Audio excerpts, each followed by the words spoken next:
महाड नगरपालिकेच्या मुख्याधिकाऱ्यांना त्यांच्या दालनातच मारहाण झाल्याची धक्कादायक घटना समोर आली। सरकारी कामकाज सुरू असताना काही जणांनी कार्यालयात शिरून मुख्याधिकाऱ्यांना शिवीगाळ, मारहाण आणि जीवे मारण्याची धमकी दिल्याचा गंभीर आरोप करण्यात आलाय। या घटनेमुळे महाड शहरात एकच खळबळ उडाली असून सरकारी अधिकाऱ्यांच्या सुरक्षेवर मोठं प्रश्नचिन्ह निर्माण झालंय। महाड नगरपालिकेचे मुख्याधिकारी धनंजय कोळेकर आपल्या दालनात शासकीय कामकाज करत असताना भाजप नगरसेवक सूरज बामणे, राकेश पाटील आणि एका अनोळखी व्यक्तीने दालनात प्रवेश केला। पाणी पुरवठ्याच्या प्रश्नावरून वाद घालत मुख्याधिकाऱ्यांना शिवीगाळ करण्यात आली। यावेळी आरोपींनी त्यांच्या गालावर आणि डोक्यावर मारहाण केली, शिवाय कॉलर पकडून त्यांना धक्काबुक्की देखील केली। एवढ्यावरच न थांबता आता तुला सोडणार नाही अशी धमकीही देण्यात आल्याचा उल्लेख तक्रारीत आहे। या प्रकरणी महाड शहर पोलीस ठाण्यामध्ये विविध कलमान्वये गुन्हा दाखल करण्यात आला असून महाड पोलीस अधिक तपास करतायत। दरम्यान सूरज बामणेंनी आरोप फेटाळले।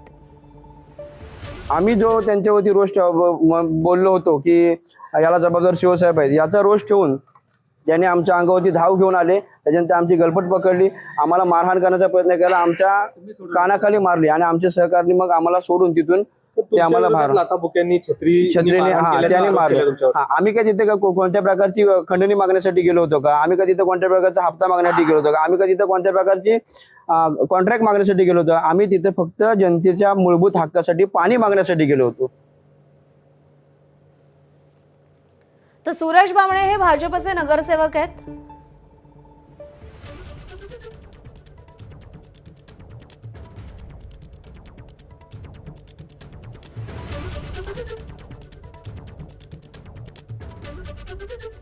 महाड नगरपालिका प्रभाग क्रमांक 6 चे ते नगरसेवक आहेत।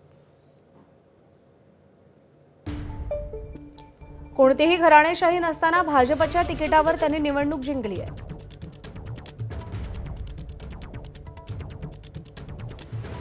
सातत्याने प्रभागातील प्रश्न सभागृहात उपस्थित केले।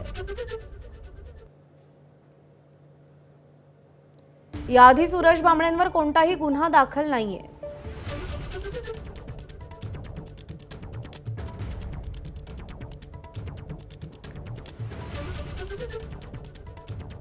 दरम्यान महाड नगरपालिकेमध्ये मुख्याधिकाऱ्यांना मारहाण करण्यात आली। या प्रकरणावर मंत्री भरत गोगावलेंनी प्रतिक्रिया दिली आहे, पाहूया। जो प्रकार झाला तो अत्यंत निंदनीय आहे, कारण अधिकाऱ्यांनी काय कुठले पाईपलाईन वाहून घालवलेले नाही आहे। जी गेली ती गेली।